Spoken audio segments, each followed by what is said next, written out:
Hello, everyone, and welcome to the Green 19 podcast. I'm Dominique Yates. I'm joined by Ryan Wood and Tom Silverstein. Guys, you got caught up on sleep yet? No, I'm still tired. Yeah, it's been a little bit of a long week, but whatever. Part The of rest the for the job. weary. That's true. But those road night games coming back, that's always a long week after that. That is. So I know we left the stadium at 4 a.m.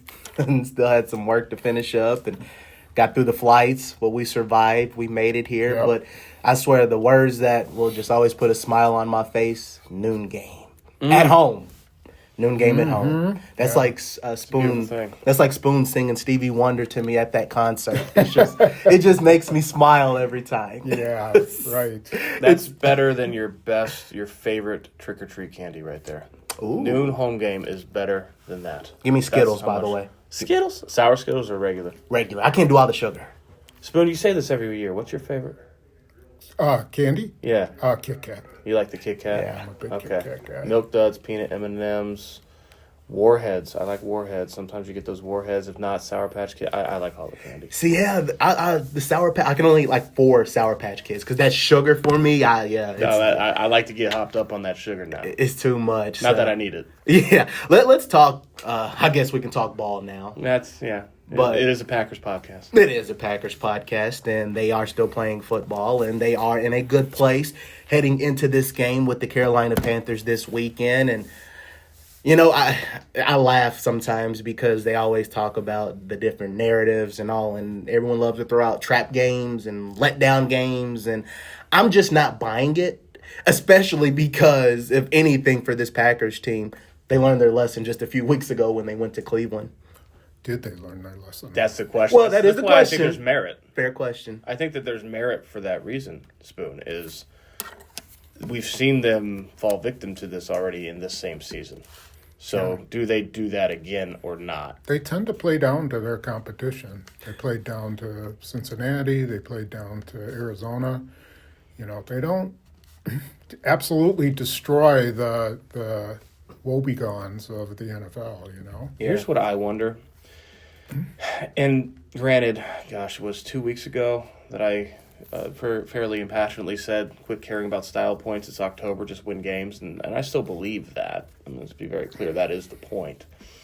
But what's the margin of victory got to be to feel like it's not just a sleepwalk, right?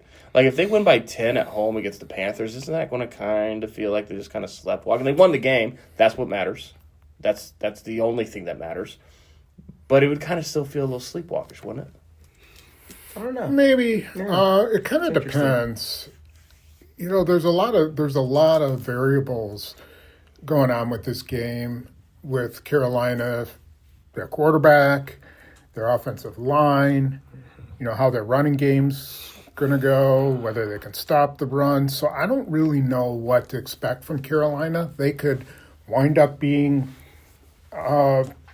playing decent ball like they have at points during the season, or they could just be a wreck coming in. And so I'm not sure which one we'll see. If they're a wreck, then you expect a 30-point game. If they're Bryce, Young is playing pretty well and their offensive line holds up, then I expect it to be a much closer game. Yeah, I'm expecting all those things that you just mentioned to be detrimental to Carolina. If they have a lot of things up in the air and they're trying to sort out throughout the week, and then you come into Lambeau Field against this team, I think that should be detrimental. You'd rather it be more steady and solid, right, during the week. So, they got a lot of things that they're parsing through and trying to figure out. That's not ideal. The other thing with Carolina, they're 4-4. This is not your gimme win of the past couple years with a young Bryce Young, just a terrible team. But they've looked like the old Carolina Panthers on the road. They have not played well on the road. They've been much better in Charlotte. They have not. They almost lost to the New York Jets on the road. They have not been good on the road this year. Yeah, so it is one of those fascinating matchups because who knows what type of team will come out. And I mean, you said it best. If Bryce Young is playing compared to Andy Dalton, I would think it would be at least more competitive. Because actually, I talked to an opposing beat writer before every game just to get insights into the team. I asked him about Bryce Young and on his health, obviously, but then I said, how did the offense look with Andy Dalton? His first words were, yikes. that pretty much sums up what happened. They turned the ball over. They only got 9 points, and the Bills just ran up and down the field. So it's going to be that interesting dynamic. And even the run game, like they had Hubbard, but I mean, Rico Dwindle has been really their best running back as of late. So, again, it's just a very intriguing matchup. You have a team that you can tell they're still trying to figure things out a little bit. And so I do wonder how that does bode with the Packers team coming off such a momentous win in Pittsburgh. I think the storyline to watch is what happens at quarterback. So Bryce Young has supposedly had a high ankle sprain, and it's only keeping him out for 1 week. So he's just essentially probably going to come back. Andy Dalton, who wasn't very good, as you indicated, has a thumb injury, and there's a chance he won't play. So what happens if Bryce Young re-injures his ankle? You know, he's playing on a tender ankle and re-injures. Andy Dalton can't play. I don't even know who that third quarterback is. I'm going to have to go look it up. Emergency. It's like, that's why I said there's so much at variables here that we don't know which team we're going to see from the Panthers. Absolutely. Yeah. I don't think Bryce Young's a good matchup or fit against this Packers defense, whether he's healthy or not. Like, he does not strike the same mold as a Dak Prescott, a Joe Flacco, even Aaron Rodgers, a guy that is a veteran that knows you have to get rid of the football. He reminds me a lot more of a Jacoby Brissett, who got sacked 6 times, one of those being a strip sack fumble that was game-turning in that game. I don't have a lot of trust and confidence that Bryce Young's going to be able to stick to that formula of catch and release. So if that's the case, this Packers defense at home should be able to tee off with the pass rush. That's what I'm looking to see. Yeah. Has there any, now that, I know we talked about this a few weeks ago, now that they have played a few more games, plus how they were able to get that win in Pittsburgh, have you learned anything differently? And this is for both of you guys. Have you learned anything differently about this team, or is it still kind of what you've seen? Yeah, about the Packers. I mean, I think we've seen glimpses. We saw a little glimpse of what they hope to be offensively the rest of the season, which is, you know, if you're going to sit back in you know, a zone and you know, we're going to find ways to hit you on the perimeter and use all of our guys. And if the run game's not going, then we can still short pass you to death. I thought that for the first time, they were just really utilitarian, and they used what they had. The stuff that wasn't working, they stayed away from, and played their best football in that second half. Mm-hmm. Now, I don't know whether they can do that every week. And if someone comes up and, you know, Carolina's the same type of team, they're going to sit their safeties back. They're not going to want to give up any deep plays. Can they be patient like that? Can they run the ball? I think they made some gains on offense. Now, I want to see that whether they can sustain it. Yeah. Right. What we learned, and to me, learn is a very strong word that we probably overuse, because learn comes over the course of time. You need a certain amount of sample size to learn and really know something. But I do think what we learned is what we already thought, that Tucker Kraft is their best player. And good things happen when you throw to Tucker Kraft. 19 targets the last 2 weeks. And it's no coincidence that they won 2 road games.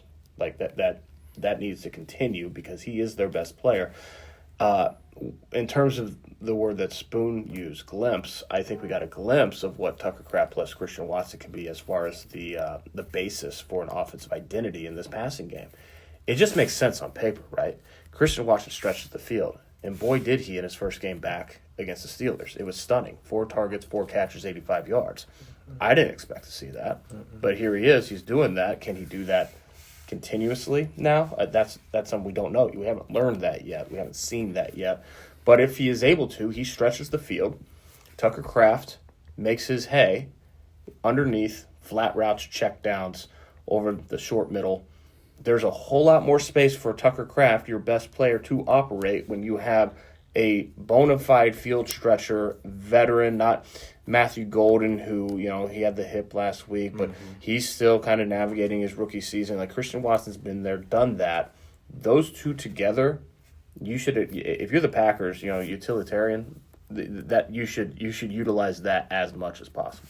As far as the offense, and the one thing that I'm still wondering, okay, is there going to be a next step there? For me, it is the run game.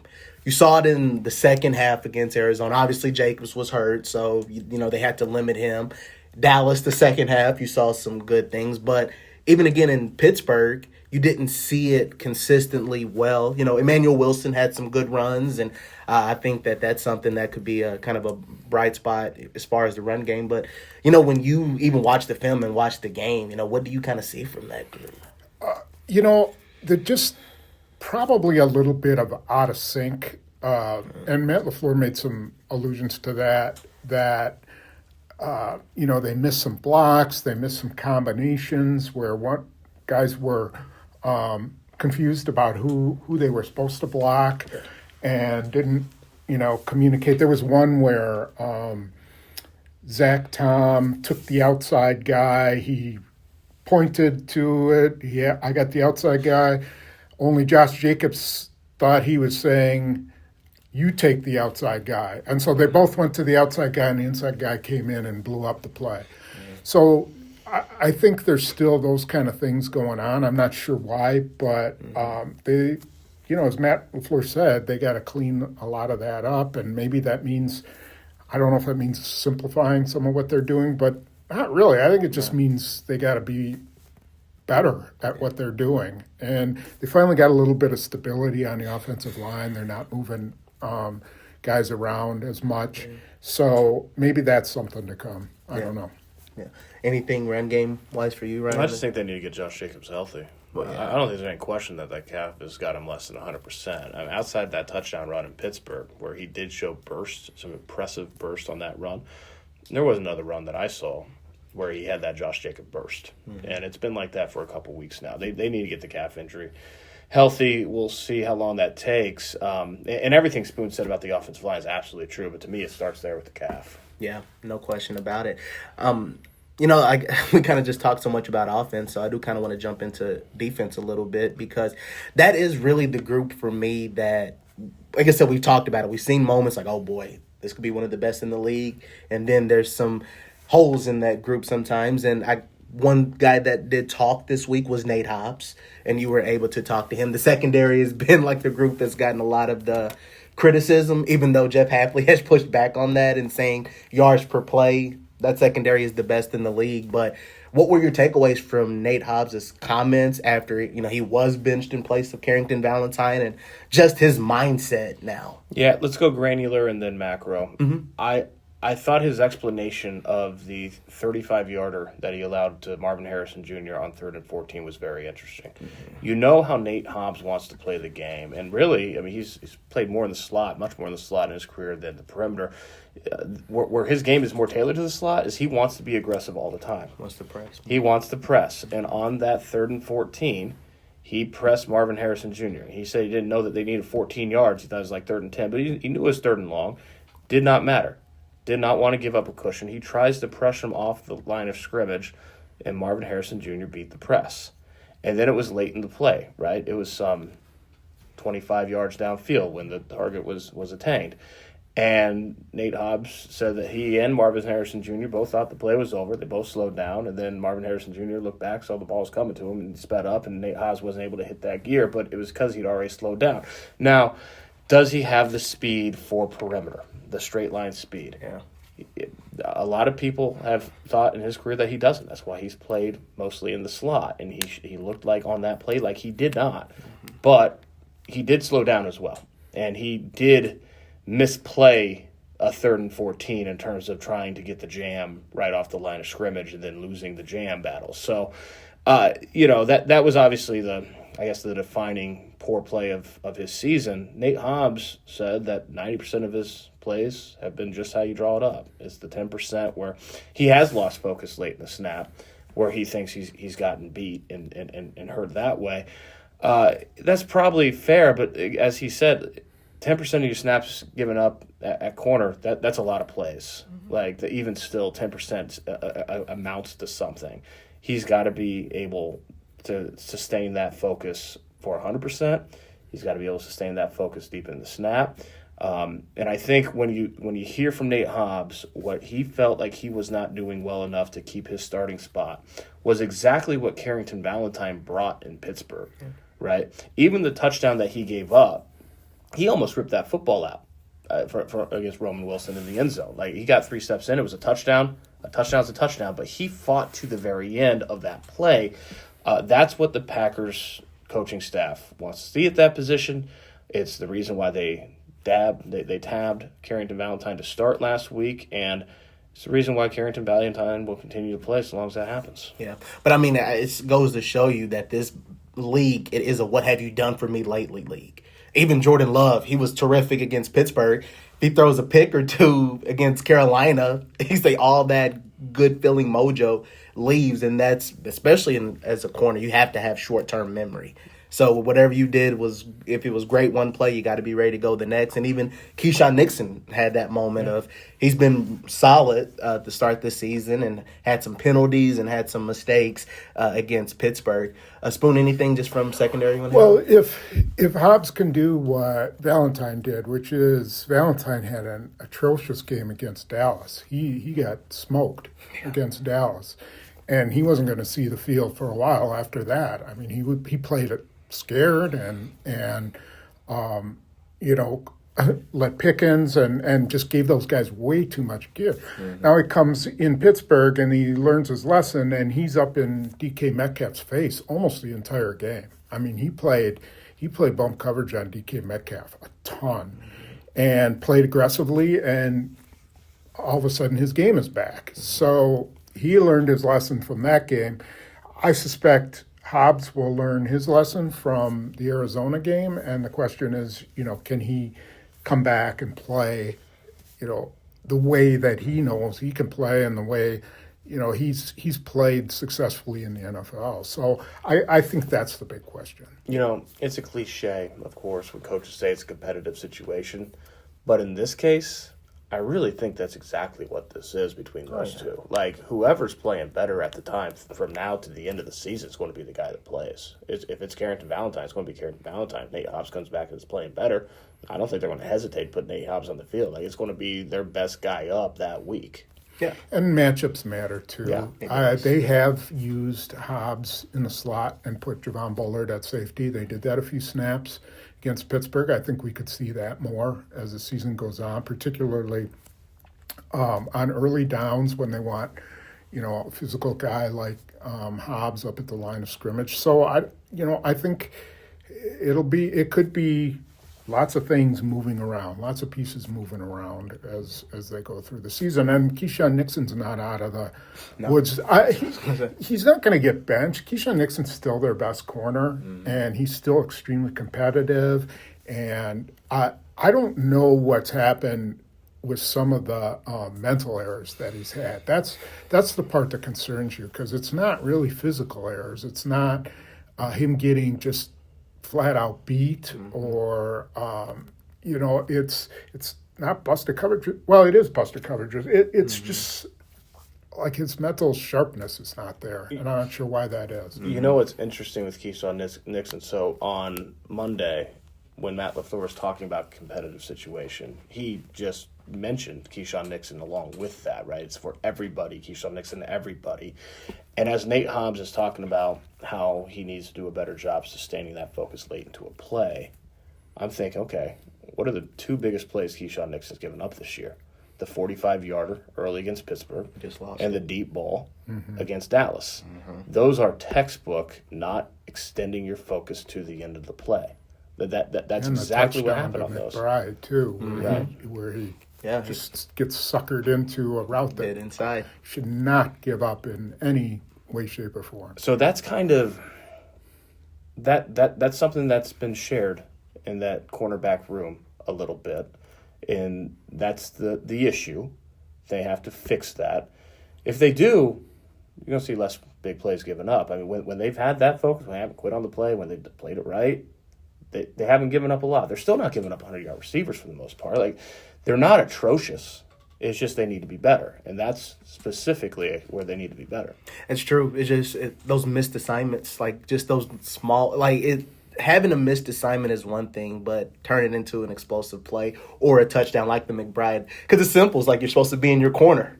So if you are Keyshawn, that was your area. You're not supposed to leave there. Why would you ever bite on anything and just jump in there? But like those are some of the small things. Focus. It's focus, and I can't really even make an excuse. But I remember I made the point on your blog, like this is the first full season where he is all CB1. He has all those responsibilities. So maybe that's part of the growing pains that comes with it. Or, it's hard to say. it's, he's putting the pressure on that I have to make big plays or something like that. I don't know what it is. But with saying you're the number one cornerback and I'm a cornerback, not a returner and all that, comes a lot of responsibility, and you have to live up to it. Yeah, absolutely. So as far as defensively, too, and I mean, once again, up front, we know Michael Parsons, Rashawn Gary, those both guys have been big, but Devontae Wyatt also provided a boost up front, and I know you talked to him in the locker room. What were just the takeaways from the conversation? It's going to be very interesting to see if what he went through last year helps him this year. What he went through last year was almost identical to this year. Week 4 against the Vikings last year, he had a high ankle sprain. He missed the next 3 games. He came back, played 40% of the snaps in Jacksonville. That was week 8. He didn't have his first sack after the injury till week 15 in Seattle. The Packers really need to not have that happen again. They need another sack from Devontae Wyatt before the middle of December. He is very important to their defense. This year, he has another hot start. 3 sacks first 3 games last year, 2 sacks first 2 games this year. Week 4, he has the knee injury. He's trying to chase down Miles Sanders on a screen. He does a barrel roll because his momentum is hard to stop a freight train. He's barreling downhill, wraps 2 arms around him. He rolls. He sprains his PCL. It's a PCL sprain for him, which is the same injury, by the way, that ended Jair Alexander's season last year. Now, this one obviously not as serious, but a PCL sprain. He misses the next 3 weeks. Only 2 games because this time there's a bye right after Dallas, but misses 3 weeks. Plays 54% of snaps in Pittsburgh, 2 tackles, no quarterback hits, no sacks. He's got to... He knows that he's got to be able to be impactful before December. It can't take several weeks to get back to that level, because that level, when he's healthy, when he's had these starts, he's looked like a Pro Bowl talent. Pro Bowlers also stay healthy and make plays throughout the season. So he's not a Pro Bowl talent in terms of production. But talent, that's the level that he can play at. So he said his knee was, he said it's healthy. He said that he felt like when he watched the film, his get-off was slower in Pittsburgh, that, it's getting back to that timing, that rhythm, and we'll see if he can do that sooner than later. That's what the Packers defense needs. Yeah. Spoon, is there anything as far as just up front that you've been watching or anything that stood out besides some of the obvious things, but just any takeaways? No, not really. I think will be interesting to is the state of the Panthers' offensive line. So, they lost their best guard, probably best offensive lineman early in the year. After 2 games, he's on IR.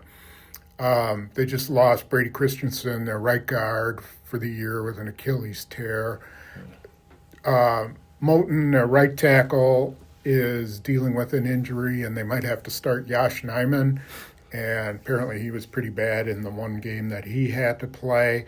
And then their center is banged up too, and they may have a backup there. So if that group is the one that has to block the Packers from 4, then it's a problem if those guys are all backups. That's basically what I'll be looking for is let's see who's playing for the Panthers. Regardless, they've got to get after Bryce Young, but they also got to stop the run. I mean, they really got to stop the run. Rico Dowdle has been really good. Yeah. Jerry Jones has to be just killing himself that he let him go. Yeah. And Thanks, Jerry. Yeah. And then, Chuba Hubbard is he's a 1,000-yard rusher type guy, and he's a solid guy, and they're going to have both of them. And I don't know how they're going to use them. I'm sure Dowdle will be the number 1 guy, but that's 2 really good runners that could give the Packers some problems. Yeah, I was like, Panthers Twitter, they've been going nuts because they want Rico to be the guy. Because when Hubbard went down, Rico really just took off, and he's had a lot of success. Yeah, and he's explosive. He I is. mean, he's got the potential to break some. So we'll see how that goes. This is going to be the most this Packers run defense is tested since week 1. And they passed that test. They passed that test week 1 in terms of being able to hold Sonic and Knuckles in check, right, in the Detroit Lions. But this is a legitimate run test this week against these Panthers. As Spoon Fumble. obeys the laws of Fumble. gravity. I lost my Fumble. Yeah. You're going to have to do push-ups after the pot now. If there is a fumble, the Packers are going to need to Definitely jump have on to. it. They need more takeaways. They have Great 4. segue. Thank you. Great job. Good segue. We're here all week. No, they have 4 this season. But we saw a lot of Josh Nijman here. We saw some really good Josh Nijman. We saw some really bad Josh Nijman. If it's bad Josh Nijman, can you imagine bad Josh Nijman trying to block Micah Parsons? Yeah. Get your popcorn ready. Yeah. So that to me, say what you want about it, it is a bona fide run test, but the injuries on the offensive line, a still young quarterback that I don't know has the stick-to-itiveness enough to really be disciplined in terms of his time to throw clock. These are the ingredients where I think this Packers pass rush should be expected to wreck this game. I don't know if they will, but they should be expected to. Yeah. I guess we can start to wrap things up a little bit, and we can touch on special teams. I guess the main thing is the questions about McManus and just the kicking game and how things stand there, because he did kick on Wednesday. And other than that, injury-wise, they're in a good place. Dontavian Wicks, Nick Neiman, and Lucas Van Ness have been the 3 that haven't practiced. I don't know. I know you like to go back and watch film after the game. On those missed kicks, was there anything that you saw that stood out at all? Well, nothing changed on the 57-yarder. Yeah. That it was just a bad decision to try it. The other one he just hooked, and I don't know. Who knows whether it was his thigh or not. It looked to me like the operation was great, and he just hooked it. So I don't know what that says for McManus, but you got to keep kicking him. He's your guy. You've invested in him. He was great for you last year. And if he keeps missing, you still got Haversick. You have him at least until Tuesday when the trading deadline comes around. And then at that point, either you're giving him away for free or you're keeping him on the 53 for the rest of the year. So I don't know. I know. I'm testing your memory here. Mm-hmm. Can you think of a time that the Packers had 2 kickers on a 53? Oh, man. I was about to say. Did they ever do that kickoff specialist / field goal kicker, 2 different positions thing? I'm trying to think. Like with Crosby, they didn't, that I can remember. If there was one time they might have. Yeah. I can't think of it. Yeah. Yeah, it's hard because they've had solid kickers for quite a while before Crosby was Ryan Longwell, so they had him for quite a while. Mm-hmm. I'm sure there was a time they had multiple kickers, but I don't remember it. I mean, if Matt LaFleur doesn't talk to kickers, how can we remember them, right? Yeah, I mean, there's nothing wrong with keeping him at least until next week. At some point, they might need his roster spot. Right now, they don't.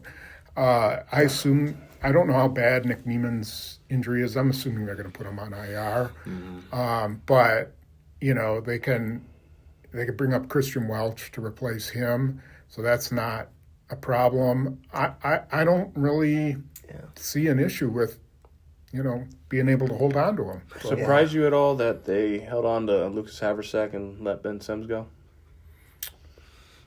Not really. No. He wasn't playing anymore, and I think Fitzpatrick has done a good job. Yeah, he has been. He blocker, just surpassed Ben Sims. Yeah. And so, he's a number 4 tight end.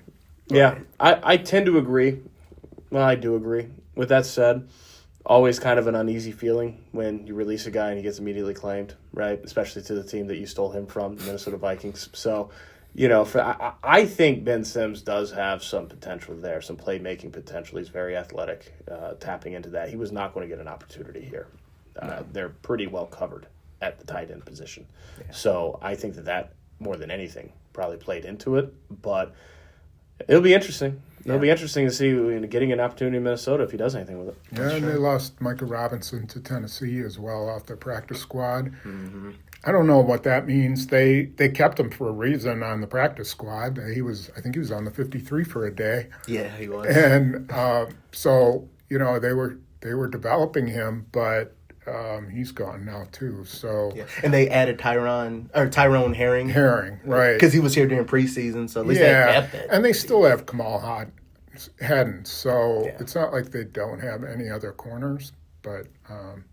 That's kind of noteworthy. All of that to be said, that gives you an idea of what they do feel about Lucas Haversack. I mean, if you're going to let go a guy who is in demand in the league for a kicker, you feel pretty good about him.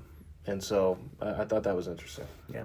But like you even mentioned, though, they're in a good spot with the roster right now, as is, because he even confirmed, Matt LaFleur did, that Marshawn Lloyd, he won't be back anytime soon. So there's one roster spot that you're not worried about right now. So at least for now, at least until Tuesday, we'll see if anything changes over the next several days. So any final words, final thoughts, something that I didn't ask you guys you wanted to hit on?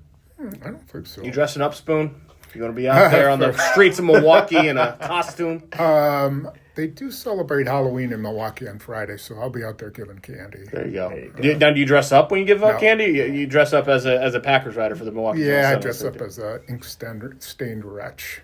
See, one year you just need to go all out. Your dog needs to be dressed up. Superman, partner, like the Superman costume. Just the whole Silverstein household needs to just go all in. The S on your chest is for Spoon, not Superman. That's it. I don't dress up either. You dress up with your kids? Yeah. Well, you were a ref last year, right? Yeah, I was a blind official last year, going for a bit of a Gatsby vibe with the girlfriend this year. Obviously representing a little pre-Halloween going out tonight. I got the Hellfire shirt. She'll be a little devil, so it'll be fun. Yeah. So my go-to, it's always what's in my closet. So last year I was Run DMC. Oh yeah, I had Adidas. Which one were you? Run. I'm more Run size, so I was more Rev Run. So I had more of his belly, so I went him. So had the top hat, the Adidas. And you can't run. We've been out there running before. Touche. You can't run. Touche. Right. I know. I impressed your kids. They didn't expect I had a little bit of some down speed. Here's what this hour scouting report on Dominique Yates here. Okay, I got him pretty handily in the 2 mile. Pretty handily.